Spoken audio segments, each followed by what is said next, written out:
Brilliance Audio. To Die For by Lisa Gray. Performed by Eva Kaminsky, Samara Naimi, Andrew Iden, Michael Crouch, J.D. Jackson, David DeVries, and Susan Dalian. It's not running away. It's moving on. Big difference.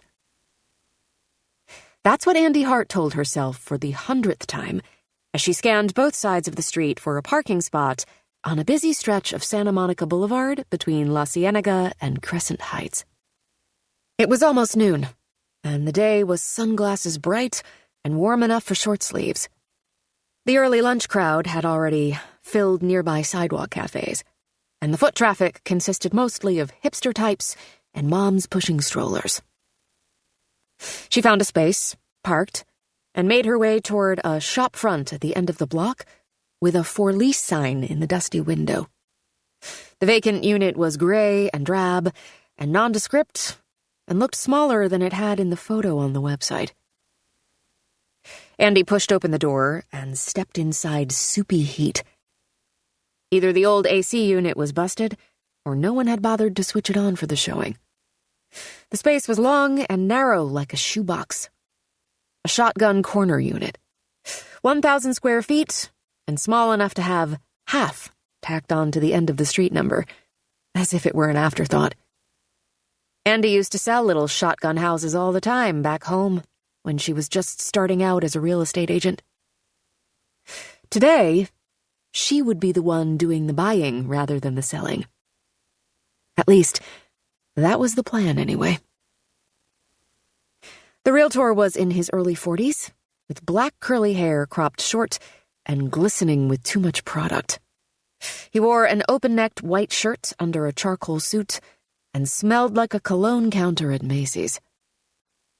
"Nick Flores," he said, extending his hand. "Good to meet you." Andi Hart. They shook, and it was more of a limp finger shake, the way some men do with women. Flores squinted at her. "Actually, I think we've already met. You're a realtor too, right?" Shit. Right. "I'm sure I was at one of your open houses. Remind me who you're with again?" "Saint Realty." "The place on Sunset?" Andi nodded. "That's the one." "Seems like a cool agency. Great location, too." "It sure is." Flores was right. It was a cool agency.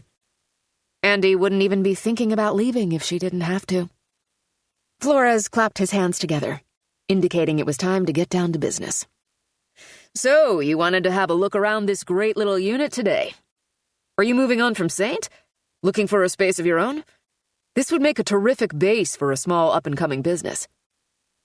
"It's not for me." The lie came easily. "It's for a client." "Fantastic. Will your client be joining us? Should we wait for them before starting the tour?" Andi gazed around, taking in the entirety of the empty room.